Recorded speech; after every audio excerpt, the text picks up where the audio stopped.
नमस्कार, मैं अशोक प्रियदर्शी। बिहार में शिक्षकों के तबादले को लेकर एक नई नीति आई है और इस नीति को सरकार बता रही है कि शिक्षकों के हितों को ध्यान में रखकर लाया गया है। लेकिन इस नीति को लेकर शिक्षकों में काफ़ी आक्रोश है, क्योंकि जो नीति बनाई गई है, इसमें शिक्षकों के कई सवाल उठ रहे हैं। तो यहाँ पे शिक्षक नेता हैं, तो हम इनसे ही समझने की कोशिश करते हैं कि आखिर जो नई पॉलिसी है, इसमें क्या दिक्कत है। आपका बहुत बहुत स्वागत। आप पहले अपना परिचय बता दीजिए। मैं अशोक कुमार सिंह, जिला प्राथमिक शिक्षक संघ नवादा का जिला अध्यक्ष है और नवादा नगर में ही उर्दू प्राथमिक विद्यालय पार नवादा वन में मैं पदस्थापित हूँ। शिक्षकों की समस्याओं को लेकर के मैं जागरूक रहता हूँ और इस चैनल में आपने हमें बुलाया, इसके लिए आपका बहुत बहुत शुक्रगुजार हूँ। अब जैसा कि आपने पूछा कि जो नई तबादला नीति सरकार लाई है उसमें क्या खामियां हैं, तो हम लोगों ने जो अध्ययन किया है कल से लेकर आज तक, उसमें कई खामियां उजागर हो रही है। सबसे बड़ी खामियां तो ये है कि अभी तक अब तक ऐसा नहीं हुआ है कि हर 5 वर्षों पर शिक्षकों का तबादला हो। शिक्षा विभाग में जो शिक्षा का अधिनियम है, कोड है, उसमें शिक्षकों का ट्रांसफ़र को ऐच्छिक रखा गया है। उसके लिए जिला स्थापना समिति पहले से बनी हुई है और हर वर्ष पहले तो वर्ष में 2 बार दिसंबर में और जून में तबादला के लिए शिक्षकों से ऐच्छिक आवेदन लिए जाते थे। ये आज तक उसकी परंपरा है, लेकिन इधर 2-3-4 वर्षों से इसमें शिथिलता आई है। जब से शिक्षकों की जो नियोजन नीति बनी और नियमित शिक्षकों की संख्या जो घटी, तो तबादला नीति पर सरकार का ज़्यादा फोकस नहीं रहा। अब जो नियोजित शिक्षकों को अभी जो सक्षमता परीक्षा दे करके अब विशिष्ट शिक्षा का जो दर्जा दिया जा रहा है और इसके तहत जो तबादला नीति जो सरकार लाई है, इसमें कई खामियां हैं। उन खामियों को हम लोग संज्ञान में ला रहे हैं और उसमें सबसे बड़ी खामी है कि अनिवार्य तबादला 5 वर्षों पर। अनिवार्य तबादला 5 वर्षों पर नहीं होना चाहिए। मैं बता देना चाहता हूं कि यही काम 1995 में तत्कालीन मुख्यमंत्री श्री लालू प्रसाद ने किया था और प्रमंडल स्तर पर हाई स्कूल के शिक्षकों का तबादला किया गया था। नतीजा हुआ कि नवादा के शिक्षक जहानाबाद के शिक्षक नवादा, और उससे जो हाई स्कूल का जो शिक्षक शैक्षणिक जो माहौल था वो बिल्कुल चरमरा गया। फिर कुछ ही दिनों के बाद जो उस तबादला नीति को उसी सरकार ने वापस लिया, फिर शिक्षकों को अपने पुराने जिलों में पुनः प्रस्थापित किया। इससे शिक्षक और बच्चों का जो रिश्ता होता है, एक ऑफिसर और का नहीं है, शिक्षकों का एक बिल्कुल बच्चों का जो आपसी समझ है, आपसी रिश्ता होता है, वो जितना अधिक समय तक, जितने देर तक जो है इमोशनल रिश्ता बन जाता है और शिक्षक के हटने से बच्चों से दूरी बनती है। तो बच्चों को समझने में शिक्षकों को भी बच्चों को समझने में समस्या होती है। इसलिए पहले से भी रहा है कि शिक्षकों की जो तबादला नीति है वो और पोस्टिंग जो है, ट्रांसफ़र का जो है, वो ऐच्छिक होता रहा है। तो आज भी शिक्षकों से ऐच्छिक तबादला होनी चाहिए और 5 वर्षों का जो बैरियर है इसको समाप्त करना चाहिए। ये बड़ी खामी है। एक सबसे बड़ी खामी है कि सबसे बड़ी खामी 5 साल का जो दिया गया है। हाँ, दूसरी खामी क्या है कि जैसा कि दिया गया है कि जो नियमित शिक्षक हैं और बीपीएससी टीआरई 1 टीआरई 2 से जो पास शिक्षक हुए हैं, वे तो चाहे तो आप आवेदन कर सकते हैं ट्रांसफ़र के लिए और ना चाहें तो नहीं दे सकते हैं। लेकिन जो नियोजित शिक्षक हैं और सक्षमता परीक्षा दे करके पहली फेज में लगभग 1,87,000 शिक्षकों ने सक्षमता परीक्षा पास किया है, क्वालिफाई किए हैं और उसमें ऑप्शन दिया हुआ था, वो जिला भी आवंटित हो चुका है। जो सक्षमता परीक्षा शिक्षकों ने पास किया है उनका जिला भी आवंटित है। कई लोगों का गृह जिला आवंटित है, कई लोगों का दूसरे जिला भी आवंटित है। अब उसी जिला में जो अभी जो पोस्टिंग का जो ट्रांसफ़र मांगा जा रहा है, पोस्टिंग है, जिला तो आवंटित है, पहले से आवंटित है, फिर भी जो ऑप्शन मांगा जा रहा है उसमें है कि आप जो पुरुष शिक्षक हैं उसमें अनुमंडल छोड़ करके देना है।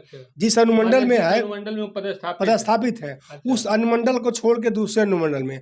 तो अमूमन कोई बड़ा जिला है तो 2, 3, 4 अनुमंडल होते हैं। मैं जहाँ से हूँ नवादा जिला से, तो यहाँ भी 2 अनुमंडल है, रजौली और नवादा अनुमंडल है। दोनों अनुमंडल में अगर नवादा मुख्यालय का जो अनुमंडल है, इसमें हिसुआ, नवादा, वारिसलीगंज, काशीचक इत्यादि प्रखंड आ रहे हैं। जी। अब उदाहरण के लिए कोई काशीचक का शिक्षक है तो नवादा अनुमंडल में है, जी। या वारिसलीगंज का है पुरुष शिक्षक, उसको नवादा जिला भी अगर मिला हुआ है, आवंटित है सक्षमता परीक्षा पास करने के बाद, तो निश्चित रूप से उसको रजौली मंडल में जाना है। अच्छा। तो रजौली मंडल में सुदूर रजौली हो, सिरदला हो, गोविंदपुर हो, तो काशीचक से रजौली, सिरदला, गोविंदपुर जाने की दूरी कम से कम तो 30 से 40 से 50 किलोमीटर का अंतर होगा। अच्छा। तो जो टीचर पहले घर से 5 से 10 किलोमीटर रेडियस में स्कूल जा रहे थे, उनको पूर्व शिक्षक को भी 30 से 40 किलोमीटर दूरी तय करना पड़ेगा, अनुमंडल की बात के चलते। अच्छा। नंबर 1। दूसरी बात है कि कई जिले ऐसे हैं जहाँ की सिर्फ एक ही अनुमंडल है। उदाहरणार्थ लखीसराय, शेखपुरा, जहानाबाद, अरवल, शिवहर, बांका, जमुई, किशनगंज ऐसे जिले हैं जहाँ सिर्फ एक अनुमंडल है। अच्छा। जब एक अनुमंडल है तो निश्चित रूप से वहाँ के शिक्षकों को दूसरा अनुमंडल देना है। ठीक है। तो दूसरे अनुमंडल देने का मतलब उसको जिला बदर होना है। हाँ। अब किशनगंज का टीचर है और एक ही अनुमंडल है, तो किशनगंज तो नहीं दे सकता है, तो उसको बगल में अब कटिहार जाए, पूर्णिया जाए, अररिया जाए, उसकी मजबूरी है। जहानाबाद के शिक्षक है तो उसको देना है, तो वो बगल का भी देगा, तो अरवल दे सकता है, गया दे सकता है, तो उसको जिला बदर होना है। अच्छा। ये दूसरी बड़ी समस्या है कि तो जिला बदर हो जाए। बड़ी समस्या है कि अनुमंडल के नाम पर जिला बदर हो जाएगा। में किया जाता था ना, तो ये जिला बदर अपराधी होते थे। हाँ, तो ये ट्रांसफर पॉलिसी में जिला बदर हो जाएंगे। कम से कम 6-7 जिलों के शिक्षकों के सामने जिला बदर की समस्या होगी। जब जिला 8 जिला में और जिला बदर जब होगा तो मान के चलिए उसमें भी कम से कम 40 से 50-60 किलोमीटर का रेडियस होगा, सबका बढ़ जाएगा। अब स्कूल की जो टाइमिंग है ये भी सोचना चाहिए सरकार को। मैं तो इसके बीच में एक बात और कहना चाहता हूँ कि बिहार में अभी स्कूलों का जो समय है 9 बजे से 4:30 बजे है, लेकिन इसको आरटी के हवाले से बताया जाता है कि भारत सरकार का जो आरटी का जो एक्ट है उसमें 45 घंटा वर्किंग आवर है। तो 45 घंटा हम लोग फॉलो करते हैं, बट 45 घंटा में है कि शिक्षकों को घर पर तैयारी का आवर उससे जुड़ा हुआ है। बगल का राज्य झारखंड है जहाँ स्कूल का टाइम है सुबह 9 से 3 बजे, और बगल का स्टेट उत्तर प्रदेश है जहाँ स्कूल जैसे बिहार में चलता है प्राइवेट स्कूल 8 बजे से 2 बजे, वैसे उत्तर प्रदेश में सरकारी स्कूलों का समय है 8 बजे से 2 बजे। तो उत्तर प्रदेश में 8 बजे से 2 बजे, झारखंड में 9 बजे से 3 बजे, लेकिन बिहार में स्कूलों का समय है 9 बजे से 4:30 बजे। अच्छा। जिसमें कि 3 बजे तक पढ़ाई करना है बच्चों को, फिर 3 से 4 जो है वो मिशन दक्ष करके एक प्रोग्राम चलता है। अच्छा। कि कमजोर बच्चों को पढ़ाना है, मिशन दक्ष। मैं समझता हूं कि हम लोग तो कर रहे हैं, लेकिन मिशन दक्ष कोई कारगर ये कार्यक्रम नहीं है, बिल्कुल फेल्यूर कार्यक्रम है। मिशन दक्ष के तहत आप कल्पना करें कि जो बच्चों को 9 बजे स्कूल आते हैं, 9 बजे से 4 बजे तक का रोकना ये बहुत बड़ी बात है।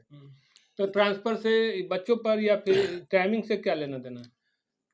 ट्रांसफर से टाइमिंग से लेना देना है कि जैसा हमने कहा कि जिला बदर जब शिक्षक होंगे, जिनको हम अभी स्कूल कवर कर रहे हैं आधे घंटे में चल जा रहे हैं। अच्छा। हमें 9 बजे स्कूल पकड़ना है तो 9:15 बजे पहुंचना पड़ता है, तो उसी हिसाब से कोई 7:15 बजे, कोई 8 बजे घर से अपना निकलता है, स्कूल पहुंच जाते हैं शिक्षक।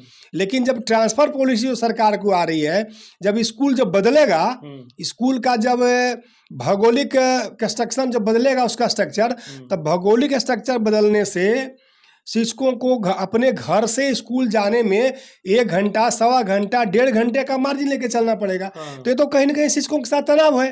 आप आए दिन, आप पत्रकार हैं, देखते होंगे कि आए दिन शिक्षक जा रहे हैं स्कूल, कोई बाइक से दुर्घटना हो रही, कोई टोटो से दुर्घटना हो रही। तो इससे जो है, चूंकि शिक्षक को है कि हमें टाइम समय पकड़ना है, और समय में ही अब मोबाइल से अटेंडेंस बन रहा है, ऑनलाइन हाजिरी बन रहा है।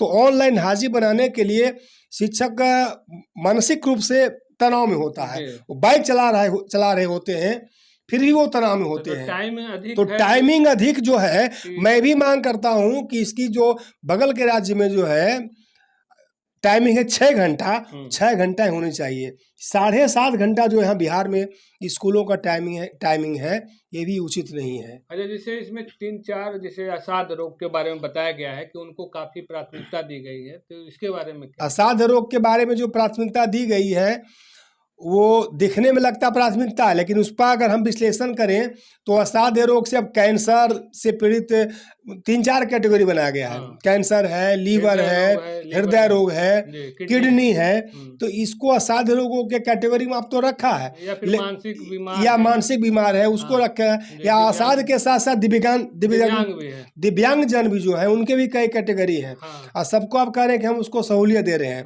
लेकिन सहूलियत में क्या है कि अभी कोई शिक्षक है तो वर्तमान स्कूल को उसकी पोस्टिंग कहाँ होगी, तो 3-4 उसमें बैरियर लगा दिया गया है कि वर्तमान पोस्टिंग स्कूल को छोड़कर जहाँ है वहाँ को छोड़ करके, आपका गृह पंचायत है उसको छोड़ करके, या गृह नगर निकाय के शिक्षक उसको छोड़ करके। तो ये बड़ी बात है, जब गृह पंचायत छोड़ देगा, गृह का नगर निकाय नहीं होगा, जहाँ उसकी पोस्टिंग है वहाँ नहीं होगा, अथवा अगर पति या पत्नी के आधार पर हम लेना चाहते हैं तो पति का भी अगर पंचायत है या गृह नगर निकाय है तो उसको छोड़ करके, तो कम से कम उसे भी अपना पंचायत से या अपना नगर से बदर होना पड़ेगा।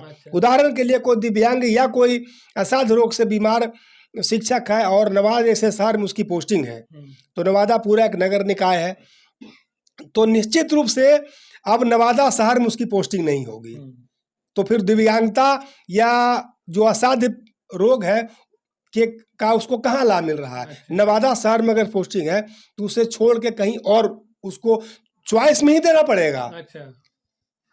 और चॉइस में भी है कि कम से कम ये भी अधिक है कि 10 जहाँ जिस जगह पोस्टिंग है उसको अगर क्लियर समझना चाहे तो अगर नगर निकाय नवादा में पोस्टिंग है तो वहाँ भी नहीं हो सकता है। वो अगर उनका घर मान लिया कि दूसरे जगह है, बारसलीगंज नगर निकाय में, लेकिन पोस्टिंग अगर नवादा में है तो क्या नवादा में नहीं हो सकता है? नवादा में अगर अभी पोस्टिंग मौजूदा पोस्टिंग है तो नहीं, तो बता रहा है उसी में लिखा हुआ है। हाँ। अगर नगर निकाय या पंचायत है, 3 शर्त है कि जहां आपकी पोस्टिंग है वहां छोड़ करके कहां आपका तबादला नहीं होगा। तो उसमें लिखा हुआ है कॉलम में कि गृह पंचायत या गृह नगर निकाय। अच्छा। दूसरा में है कि जहां आपका पदस्थापन है, और तीसरा में है पति या पत्नी केस में कि अगर पत्नी है तो पति के का गृह पंचायत या गृह नगर निकाय में नहीं होगा। अच्छा। तो निश्चित रूप से उसके लिए वो भी बड़ी समस्या है कि कोई हिसुआ का टीचर है, नगर निकाय वो भी है, अभी अगर उसकी पोस्टिंग वहाँ है तो वहाँ उसकी पोस्टिंग नहीं होगी।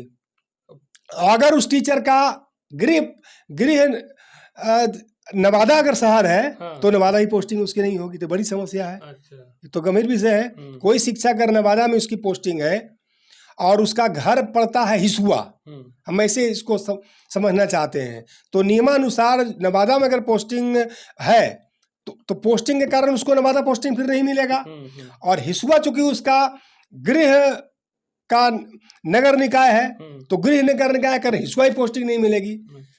तो फिर उसके साथ कहाँ न्याय हो रहा है? चाहे दिव्यांग हो, चाहे वो असाध्य रोग से पीड़ित हो, उसके साथ भी जस्टिफाई नहीं हो रहा है। जैसे विधवा परित्यक्ता उसमें भी यही लागू है। वही लागू है। महिलाओं के लिए भी विधवा परित्यक्ता, उसमें सब में 3 चीज लागू है। जनरल महिलाओं के लिए क्या है? जनरल महिलाओं के लिए है कि सिर्फ जैसे पुरुषों के लिए है कि अनुमंडल छोड़ करके उसमें भी वही चीज लागू है जो दिव्यांग और इसके लिए लागू है, असाध्य रोग के लिए है। वही है कि जनरल महिलाओं के समान महिलाओं के लिए भी कि आपका गृह का पंचायत या नगर निकाय नहीं मिलेगा, और महिला के लिए है पति जोड़ा हुआ है। अगर पति का पंचायत है नगर निकाय वो नहीं मिलेगा, और जहाँ आपकी पोस्टिंग वहाँ नहीं मिलेगा, तो उसके साथ भी यही है। तो महिलाओं के साथ भी बहुत सही नहीं, महिलाओं के साथ भी ये नाइंसाफी है कि गृह का उसको नहीं मिलेगा अपना का, और पति का भी नहीं मिलेगा। लेकिन पति पत्नी कहते हैं कि अब साथ काम कर सकेंगे, पति पत्नी साथ काम कर सकते हैं उसके लिए है, तो उसमें मांग रहा है कि पति अथवा पत्नी आप ऑप्शन देंगे, तो उसमें ऑप्शन में भी दिया, उसको थोड़ी सहूलियत है, उसको मैं स्वीकार करता हूँ, बट है कि एक स्कूल में नहीं होगा। अच्छा। दूसरे में उसको अगर पत्नी शिक्षक है और पति भी शिक्षक है तो आप उन दोनों को समझना पड़ेगा हमें कहाँ लेना है। अच्छा।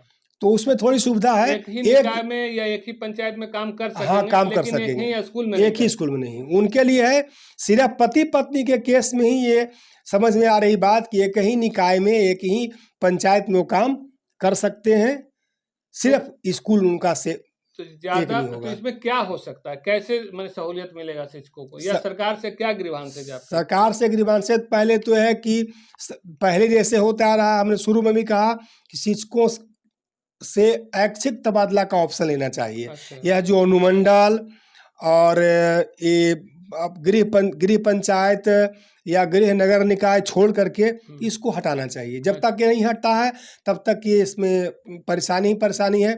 पहले से भी शिक्षकों का जो पोस्टिंग होता रहा है और जो तबादला होता था तो ऐच्छिक तबादला ही होता था। अच्छा। और शिक्षक आज नहीं, पहले से ही बहुत ज़माने से घर के आसपास या अपने स्थानीय स्तर पर जो घर से आ जा कर के भी पढ़ाने में सहूलियत होती थी, और उससे वो शिक्षा के हित में अच्छा था और बच्चों के हित में अच्छा था। अच्छा। अभिभावकों से भी अच्छा प्रेम संबंध होता था। अच्छा। तो तबादला नीति में भी और ऐच्छिक होना चाहिए। ऐच्छिक होना चाहिए, इसमें और सुधार करने की अच्छा, जरूरत ये है। जो आया है कि बीपीएससी, सक्षमता और नियमित शिक्षक, तो इन तीनों के लिए क्या है?